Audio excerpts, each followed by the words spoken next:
Facebook CEO Mark Zuckerberg was in Tokyo on Monday to launch the Japanese language version of its social networking website.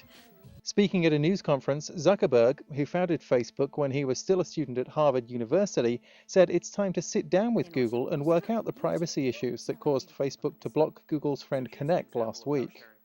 So part of the issue with Google's Friend Connect is that when users grant access to Google's product, Google might share their information with another application or some part of it, maybe not all of it, without that user knowing.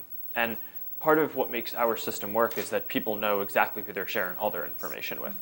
So we actually, we want to talk to Google about this and see if there's a way that we can make it work. They launched that without asking us or without talking to us about it first. So we had no choice except to follow the rules that we'd set forth for any developer on top of our platform, and we followed them. But Google is an important player in the space, and they make good things.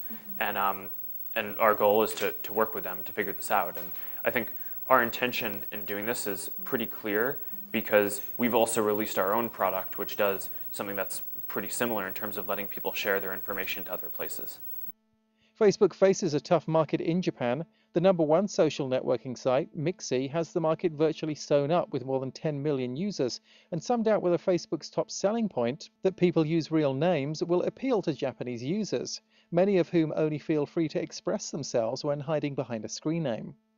Zuckerberg hinted that an update to the company's site for cell phone users, Facebook Mobile, might be coming to better appeal to users in Japan and other advanced mobile economies.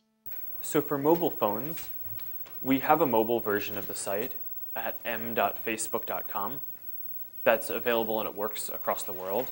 And that's just a kind of a first version though. And we realize that in a lot of more kind of advanced technical cultures that phones are in a lot of ways even more important than the web. So this is just kind of a first approach to that. In Tokyo, this is Martin Williams, IDG News Service.